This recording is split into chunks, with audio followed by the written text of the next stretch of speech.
Good morning students. Today we will continue our chapter Biomolecules. हमने पिछली video में पढ़ा था क्लासिफिकेशन ऑफ कार्बोहाइड्रेट्स और उसकी डेफिनेशंस के बारे में। आज हम लोग दो टर्म्स नहीं पढ़ने वाले हैं, शुगर्स एंड नॉन शुगर्स क्या होती हैं। Sugar and non sugar as the name suggest, जैसे कि ये भी कार्बोहाइड्रेट्स का ही एक तरह का पार्ट है। जैसे मैंने कल कहा था, कार्बोहाइड्रेट में स्टार्च होता है, सेलुलोज होता है, ग्लूकोज होता है, मतलब एक तरह की ओज जो वर्ड होता है ना, एक तरह से शुगर को रिप्रेजेंट करता है।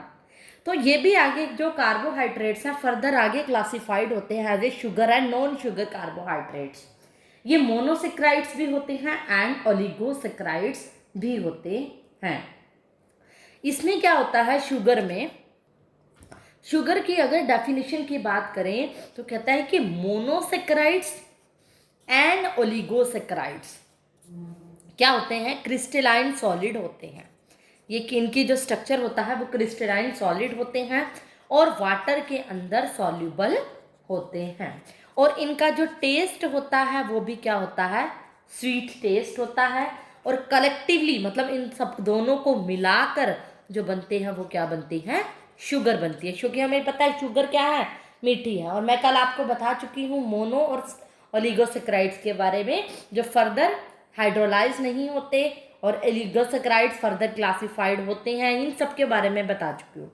इनका जो स्ट्रक्चर क्रिस्टलाइन सॉलिड होता है, वाटर में सॉल्युबल होते हैं और इनका टेस्ट स्वीट होता है। इन दोनों को मिलाकर मोनो एंड ओलिगोसेक्राइड्स को हम बोलते हैं शुगर।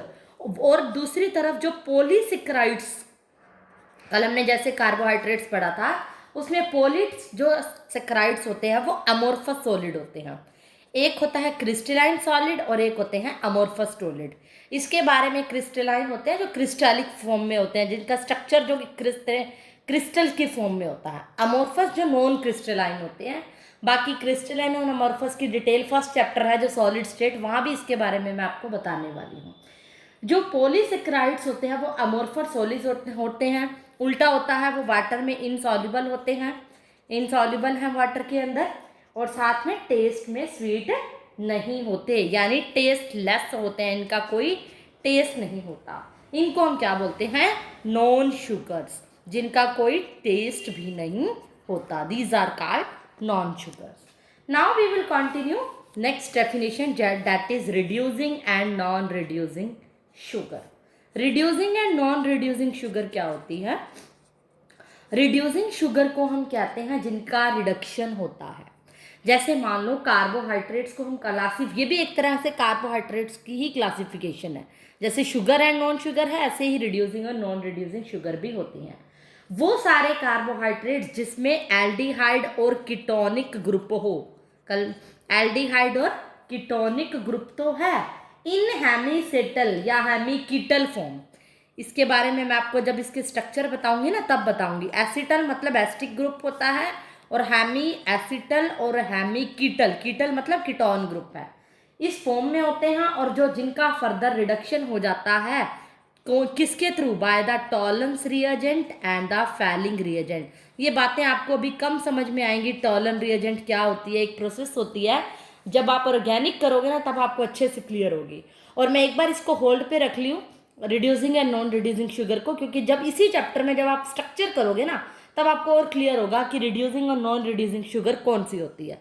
इसको सिर्फ इतना ध्यान रख लो, वो ग्रुप, वो कार्बोहाइड्रेट्स जिसमें एल्डिहाइड और कीटोनिक ग्रुप होता है in the form of hemi acetal और हेमी कीटल फॉर्म, और जिनका रिडक्शन हो जाता है by the Tollens and Fehling reagent. जिनका रिडक्शन होता है वो रिड्यूसिंग एजेंट, और जिनका रिडक्शन नहीं होता by the Tollens and Fehling reagent वो क्या होंगे, non reducing agents. Is that clear. क्यों, ये इसके एग्जांपल्स हो गए कि reducing and non reducing sugars क्या होती हैं। जैसे डाइसेक्राइड्स है, मान लो सुक्रोज है, जिसमें दो मोनोसेक्राइड्स लिंक्ड होती हैं थ्रू द रिड्यूसिंग सेंटर्स। उसमें क्या होते हैं डाइसेक्राइड्स के अंदर, डाइसेक्राइड्स मतलब जो आगे फर्दर दो से टूट जाएं, दो उसमें से टूटती है ना शुगर्स में, तो आगे फर्दर टूट जाती हैं। और उसके अंदर क्या होता है, ये इस ग्रुप्स के अंदर ही ऑटोमेटिकली ऐसा होता है कि जो लिंक्ड होती हैं एक रिड्यूसिंग सेंटर से, एक सेंटर इनका होता है रिड्यूसिंग सेंटर, मतलब जो आप ऐसे भी कह सकते हो, ऐसे ग्रुप जो रिड्यूसिंग सेंटर से लिंक्ड होते हैं उनको भी हम क्या कहते हैं, एक तरह से रिड्यूसिंग शुगर। जैसे डाइसैक्राइड्स में सुक्रोज का एग्जांपल आप ले सकते हैं। बाकी अभी तक आपको इसकी डिटेल समझ में नहीं आएगी जब तक मैं आपको इसका स्ट्रक्चर नहीं बताऊंगी। चाहो तो आप इसको होल्ड पे भी रख लो, इसको हम फिर डिस्कस करेंगे रिड्यूसिंग एंड नॉन रिड्यूसिंग को, क्योंकि अब बहुत ही ज़्यादा on the point two the point मैं बात कर रही हूँ। जब तक प्रैक्टिकली नहीं समझाऊंगी कंसेप्ट में क्लैरिटी नहीं आएगी। So leave this, now we will continue. Monosaccharides के बारे में अब हम पढ़ेंगे। हमारा जो टॉपिक है नेक्स्ट, मोनोसेक्राइड। जैसे मैंने कल क्लासिफिकेशन बताया था उसमें मोनो, पोली, ओलिगो, कई सेक्राइड्स के बारे में बताया था। आज मैं आपको मोनोसेक्राइड्स के अंदर हमारा जो टॉपिक हेडिंग डालो मोनोसेक्राइड्स, इसमें बताने वाली हूँ स्ट्रक्चर ऑफ पेंटोसिस एंड हेक्सोसिस। पेंटोसिस एंड हेक्सोसिस, इसमें भी क्या होता है, नंबर ऑफ ओजिस, ओजिस कह सकते हो, ओजिस वर्ड का मतलब होता है शुगर से। On the basis of number of sugar, कितनी शुगर है, जो कार्बोहाइड्रेट्स को भी आगे फर्दर क्लासिफाइड किया जाता है। अगर मान लो उसके अंदर 2 शुगर हैं तो उसको बोलेंगे डायोसिस, 3 शुगर हैं तो बोलते हैं ट्रायोसिस, 4 हैं तो बोलेंगे टेट्रोसिस, 5 है तो पेंटोसिस, 6 है तो हेक्सोसिस। इस तरह से इसको, हेक्सोसिस का मतलब होता है शुगर, ओजिस का मतलब होता है शुगर, पेंट मतलब 5 के लिए, हेक्स मतलब 6 के लिए। कितने शुगर मॉलिक्यूल्स कंटेन है, क्योंकि हमें पता है मोनोसेक्राइड्स कार्बोहाइड्रेट का वो पार्ट है जिसमें 3 to 7 कार्बन एटम्स प्रेजेंट होते हैं। इनके भी फर्दर 2 टाइप्स होते हैं। ये तो number of carbon atom, sorry number of carbon atom के बेसिस पे है, पेंटोसिस है या हेक्सोसिस है, but generally it is of 2 types, aldoses and ketosis. Aldoses and ketosis का मतलब नाम से ही पता चल रहा है, जिसके आगे एल्ड का मतलब जिसमें एल्डिहाइड ग्रुप लगा होता है वो एल्डोसिस, और जिसमें कीटो यानी कीटोन ग्रुप लगा होता है वो कीटोसिस होते हैं। जैसे मैं आपको एक एग्जांपल दे रही हूँ इसकी क्लासिफिकेशन का ही। मान लो कोई स्ट्रक्चर है, उसके अंदर, उसके स्ट्रक्चर के अंदर CH2OH, CHOH, CHO, मान लो इस तरह का कोई स्ट्रक्चर है, और यहाँ पर हमें पता चल रहा है एंड में OH तो सभी में आपको देखने को मिलेगा। मैं आपको इसके तरीके भी बताऊंगी कैसे इसका मॉलिक्यूलर फॉर्मूला लिखते हैं, स्ट्रक्चरल फॉर्मूला कैसे लिखते हैं। एक्चुअल में ये स्ट्रक्चरल फॉर्मूला है, इसका मॉलिक्यूलर फॉर्मूला है C3H6O3, 3 कार्बन है, 6 हाइड्रोजन और 3 ऑक्सीजन। इसके एंड में एल्डिहाइड ग्रुप है तो इसका नाम क्या होगा, एल्डो। अब कार्बन कितने हैं, 1, 2 एंड 3, तो इसका नाम होगा एल्डो ट्रायोसिस, 3 ओजिस हैं। क्लियर। अगर मान लो 4 कार्बन आ जाते हैं, 4 कार्बन लिखते तो एल्डो क्या लिखते हम, टेट्रोसिस, 5 होते तो एल्डो पेंटोसिस। इस तरह से ये चलता है। लेकिन अगर कीटो ग्रुप आ जाता है, मान लो कोई कंपाउंड ऐसे है CH2OH, CO, CH2OH, यहाँ बीच में क्या है, कीटोन ग्रुप है, लेकिन total number of carbon 1, 2 and 3 है, तो इसीलिए इसका नाम क्या होगा, कीटो ट्रायोसिस।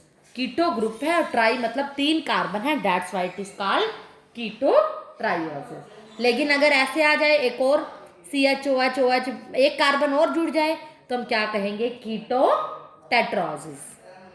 ये तो थी इसकी क्लासिफिकेशन के बारे में, मोनोसेक्राइड्स के बारे में। अब हम लोग पढ़ेंगे first carbohydrate that is glucose, उसकी अकरेंस और उसकी प्रिपरेशन के बारे में।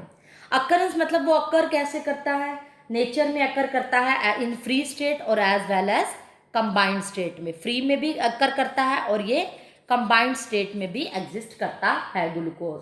ये लार्ज क्वांटिटी में अकर करता है, अबाउट इसमें 25% ये एग्जिस्ट होता है राइप ग्रेप्स के अंदर।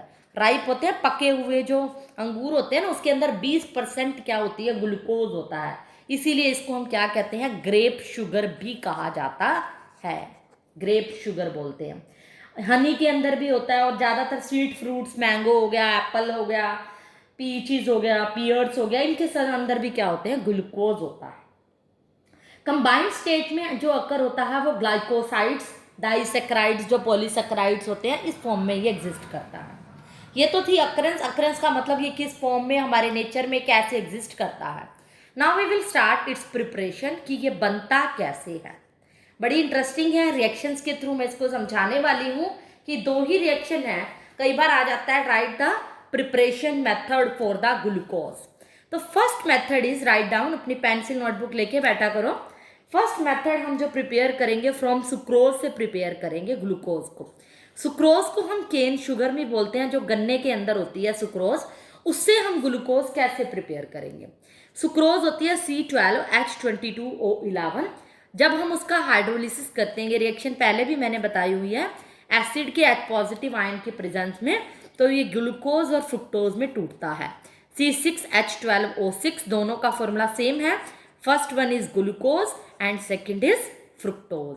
और किससे बनाया हमने ये? सुक्रोज। तो आपने ये कंफ्यूज नहीं होना, कई बार बच्चे कंफ्यूज होते हैं, ग्लूकोज एंड फ्रुक्टोज का फॉर्मूला सेम है बट ये चीज अलग अलग है। वैसे तो ऑलमोस्ट सेम ही है बट लिटिल बिट का इनका डिफरेंस होता है। तो इनका फॉर्मूला दोनों का सेम है। हमारी जो प्रिपरेशन था वो ग्लूकोज का था, यहाँ पर हमें ग्लूकोज मिल गया from the sucrose. Next second method is from starch. Starch की हेल्प से भी हम ग्लूकोज को बना सकते हैं। पहले स्टार्च का फॉर्मूला पता होना चाहिए। C6H10O5 की N है, इतने सारे मोलिक्यूल, N मोलिक्यूल इसके अगर हम लेंगे, प्लस उसका अगर हम हाइड्रोलिसिस करेंगे इन प्रेजेंस ऑफ एसिड के H पॉजिटिव आयन, और इसको 393 केल्विन टेम्परेचर पे और 2 से 3 एटमॉस्फेरिक प्रेशर पे हीट करेंगे, तो बन जाएगा C6H12O6, जिसको हम क्या कहते हैं? ग्लूकोज। क्योंकि स्टार्च के हमने N मॉलिक्यूल्स लिए हैं, इसीलिए ग्लूकोज के भी N ही बनेंगे। तो स्टार्च की हेल्प से भी हम ग्लूकोज बना सकते हैं। Now these are the preparation methods for the glucose. Now we will study the open structure of the glucose. क्योंकि हम सारी बातें ग्लूकोज की पढ़ रहे हैं, ये भी कार्बोहाइड्रेट्स का ही पार्ट है, फर्स्ट कार्बोहाइड्रेट था ये ग्लूकोज।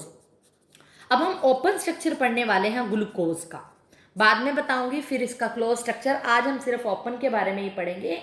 ग्लूकोज जो होता है वो एल्डोहेक्सेज की कैटेगरी में आता है। क्यों? क्योंकि मैंने आपको बताया इसका फॉर्मूला क्या है, C6H12O6। यहाँ से हमें पता चल रहा है कार्बन 6 है तो हेक्सेज है। एल्डो क्यों है? एल्डिहाइड ग्रुप होगा इसका मतलब। और इसको हम डेक्सट्रेज भी कहते हैं, ये तो अल्टरनेट नेम है इसका डेक्सट्रोज।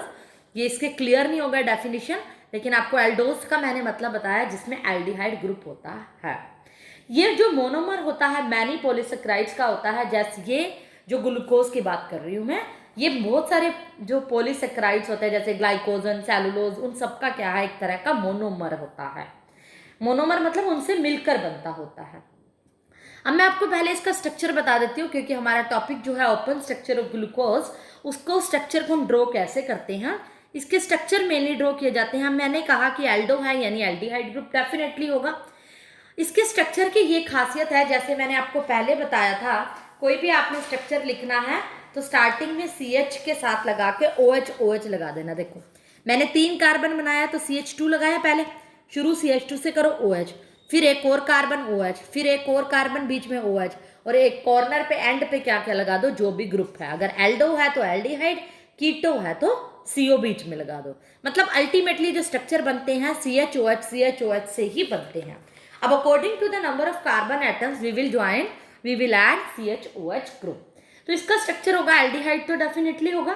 उसके बाद 4 और 2 6 कार्बन हमें बनाने के लिए एक 5 और लगानी पड़ेंगी।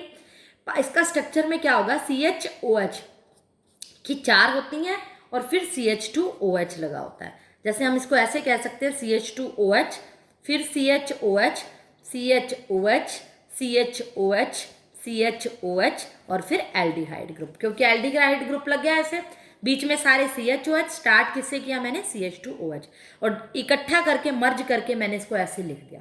तो ये होता है ओपन स्टेन। इसका मतलब ये नहीं है यहाँ मर्ज कर दिया तो क्लोज स्ट्रक्चर हो गया, नहीं। क्लोज स्ट्रक्चर एक अलग चीज होती है, इसको हम ओपन स्ट्रक्चर ही बोलते हैं। ओपन जो स्ट्रक्चर है वो एक साइंटिस्ट थे बेयर, उनके द्वारा दिया गया था। किसी भी मॉलिक्यूल का, कोई भी चाहे कार्बोहाइड्रेट है, किसी भी टाइप का जो सेक्राइड्स है, बेयर के द्वारा स्ट्रक्चर दिया गया था इसका। इसमें ये स्ट्रक्चर के अंदर एक्सप्लेन भी कर सकते हो। इसमें एक एल्डिहाइड ग्रुप है, प्राइमरी अल्कोहलिक ग्रुप, इसको बोलते हैं हम प्राइमरी अल्कोहलिक। 1 डिग्री होता है प्राइमरी। आगे ऑर्गेनिक में भी ये टर्म्स यूज होंगी, नोटेशन आपको ध्यान रखनी है। 1 डिग्री वर्ड प्राइमरी के लिए होता है, 2 डिग्री सेकेंडरी के लिए, 3 डिग्री टर्शरी के लिए। +1 में वैसे कर चुके हो आप। ये क्या है, प्राइमरी अल्कोहलिक ग्रुप बोलते हैं CH2OH ग्रुप को हम। और यहाँ पर 4 सेकेंडरी अल्कोहलिक ग्रुप है। जो CHOH ग्रुप होता है इसको बोलते हैं सेकेंडरी अल्कोहलिक ग्रुप। ये प्राइमरी और ये सेकेंडरी। क्लियर? ये था स्ट्रक्चर।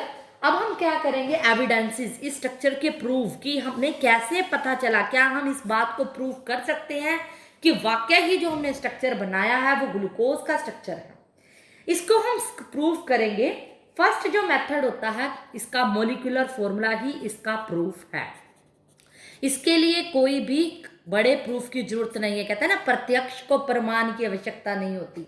तो मॉलिक्यूलर फॉर्मूला ही इसका बताता है कि ये ग्लूकोज है। मॉलिक्यूलर फॉर्मूला क्या है इसका, C6H12O6, पहला इसका मॉलिक्यूलर फॉर्मूला। सेकेंड है इसकी स्ट्रेट चेन से हमें पता चलता है कि ये जो फॉर्मूला है, ये जो स्ट्रक्चर है वो ग्लूकोज का है।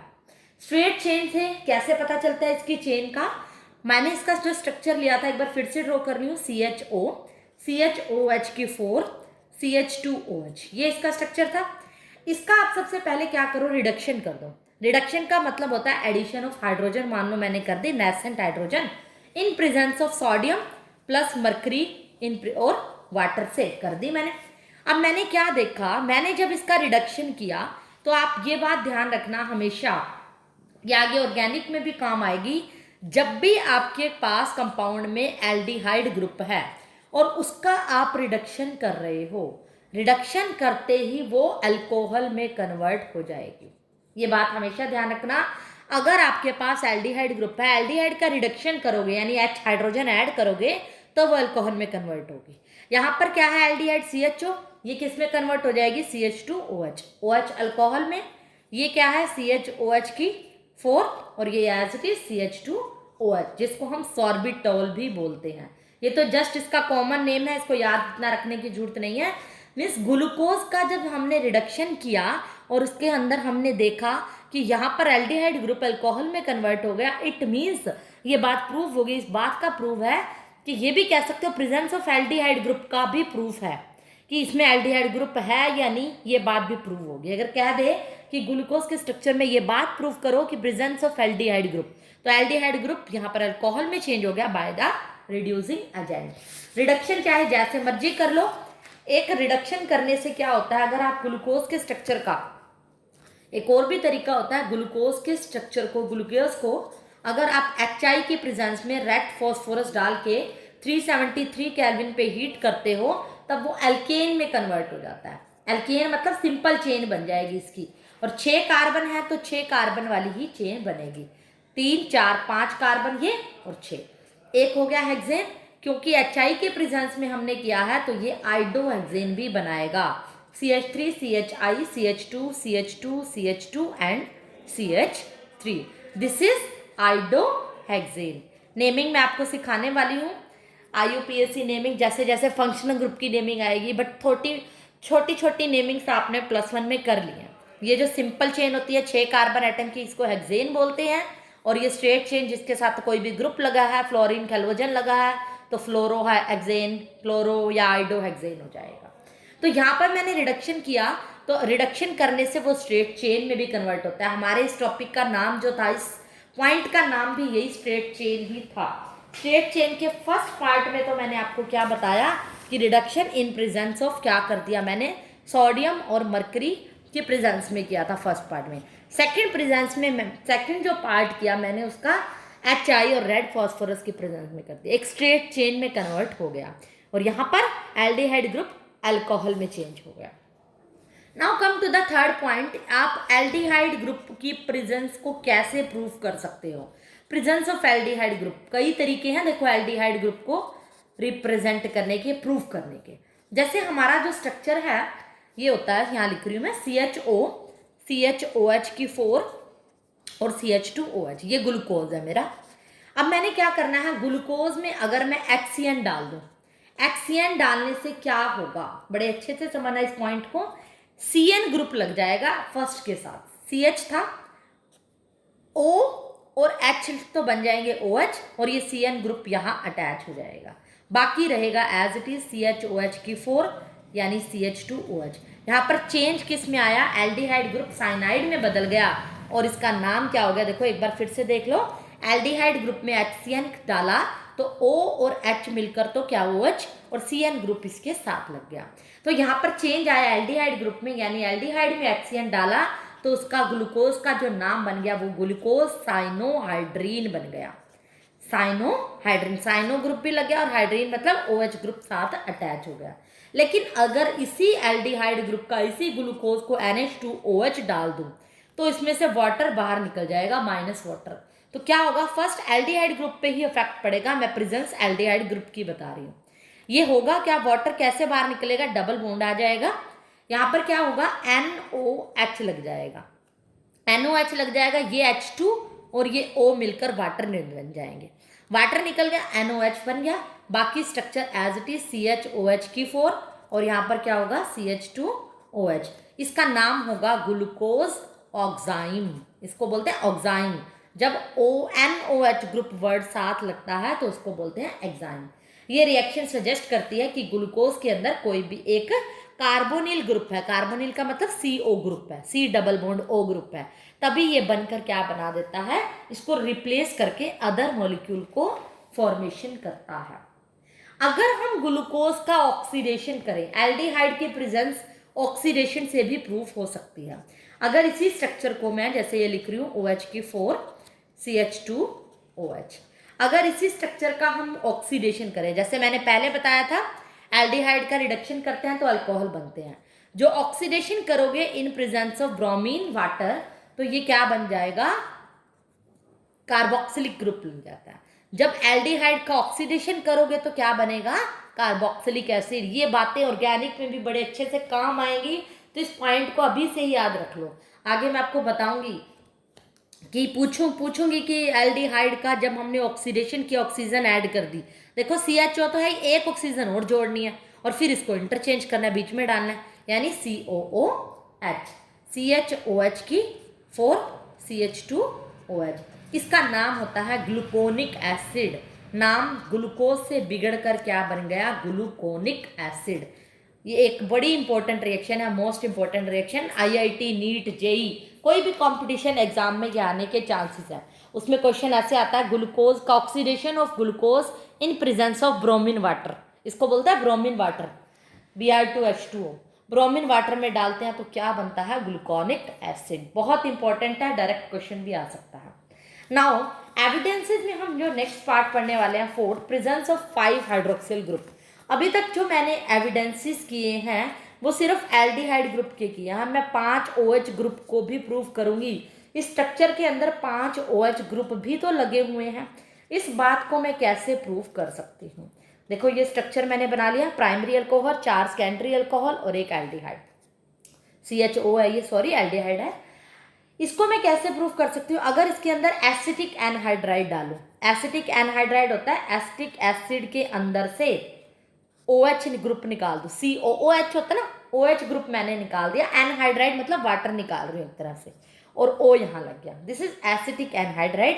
5 मैंने डाल दिए क्योंकि मैंने 5 OH ग्रुप की प्रेजेंस को शो करना है, 4 ये, 1 ये, 5, इसी को रिप्लेस करेंगे ना तो जो स्ट्रक्चर बन जाएगा मैं यहाँ ड्रॉ कर रही हूँ, एल्डिहाइड इस बार एज इट इज रहेगा और जो स्ट्रक्चर बनेगा CH group as it is, यहाँ पर O के साथ क्या लग जाएगा, ये H निकल जाएगा और क्या बन जाएगा, CO, ये वाला ग्रुप जुड़ जाएगा, CO CH3 की 4, ये 4 टाइम्स हो जाएगा।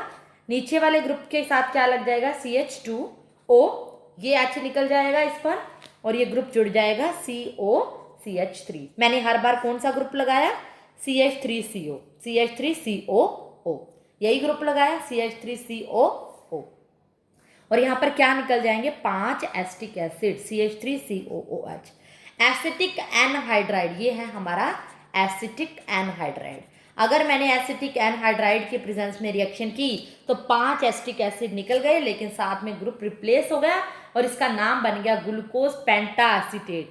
4 और 1 5 एसीटेट ग्रुप लग गए और इसका नाम क्या रख दिया, क्योंकि ग्लूकोज के स्ट्रक्चर में लगे हैं इसीलिए नाम बन गया glucose penta acetate. Is that clear. और यहाँ पर किसकी जगह रिप्लेस हुए हैं, 5 OH ग्रुप की जगह रिप्लेसमेंट हुई है, एसीटेट ग्रुप लगे हैं, इसीलिए इस हम क्या कहेंगे कि ये किसका एविडेंस है, किस बात का प्रूफ है कि ग्लूकोज के स्ट्रक्चर में 5 OH ग्रुप भी होते हैं। एक लास्ट जो एविडेंस आती है presence of 1 primary alcohol group, OH group. Primary alcohol group भी स्ट्रक्चर के अंदर है। मैंने आपको बताया था कि इसके अंदर प्राइमरी कौन से हैं, सेकेंडरी कौन से हैं, CHOH, ये ऐसे स्ट्रक्चर बनाया था मैंने, इसकी 4। यहाँ पर क्या था, जो ये वाला स्ट्रक्चर है CHOH की 4, ये वाला जो अल्कोहल है, ये कौन सा अल्कोहल है, प्राइमरी अल्कोहल, ये सेकेंडरी थे ना। एक प्राइमरी अल्कोहल की प्रेजेंस को मैं कैसे दिखाऊंगी, HNO3 की प्रेजेंस में ऑक्सीडेशन कर दो। और हमें पता है ऑक्सीडेशन करने से अल्कोहल भी और एल्डिहाइड भी किस में बदलता है, कार्बोक्सिलिक एसिड में। एल्डिहाइड किस में बदल जाएगा, OH। ऑक्सीडेशन मतलब ऑक्सीजन ऐड करना, इसमें ऑक्सीजन ऐड करोगे COOH, और ये क्या बनेगा CHOH की 4, और ये क्या बनेगा, अल्कोहल जो ग्रुप होता है प्राइमरी अल्कोहल का ही एविडेंस है, OH का ऑक्सीडेशन करने पर भी वो कार्बोक्सिलिक एसिड में बदल जाता है, ये बात ध्यान रखनी है आपने। तो यहाँ पर क्या लगा दोगे, COOH, जिसका नाम होता है सैकरिक एसिड। क्या बोलोगे इसको, सैकरिक एसिड, जब दोनों के एंड में क्या हो, कार्बोक्सिलिक एसिड ग्रुप अटैच हो। इज दैट क्लियर, यानी दोनों क्या हो, कार्बोक्सिलिक एसिड ग्रुप अटैच हो। अगर हमने क्या करना है, फिर से बता रही हूँ, ग्लूकोज का स्ट्रक्चर है, उसमें एल्डिहाइड और अल्कोहल ग्रुप को क्या कर देना है, रिप्लेस कर देना, उसका ऑक्सीडेशन करके कार्बोक्सिलिक एसिड ग्रुप लगा देना है, और इस स्ट्रक्चर को मैं क्या नाम दूंगी, सैकरिक एसिड का। तो ये सब स्ट्रक्चर थे, ग्लूकोज के एविडेंस को प्रूव कर रहे थे कि ग्लूकोज के स्ट्रक्चर में वाकई ही 4 सेकेंडरी ग्रुप लगे हैं, एक प्राइमरी अल्कोहलिक ग्रुप लगा है, और एक एल्डिहाइड ग्रुप लगा है। These are the evidences of this structure. आज के लिए इतना ही, थोड़ा सा बोरिंग टॉपिक था, थोड़ा सा एक तरह से ट्रिकी कंसेप्ट नहीं था, थोड़ा सा क्रैमिंग पार्ट था, बट अगर इसको भी अंडरस्टैंड करोगे अच्छे से, वीडियो को 2-3 बार देखोगे, अच्छे से क्लियर हो जाएगा, क्योंकि यही चैप्टर का बेस है। एक आधे नंबर का क्वेश्चन यहाँ से भी आ जाता है। तो आज के लिए इतना ही, थैंक यू।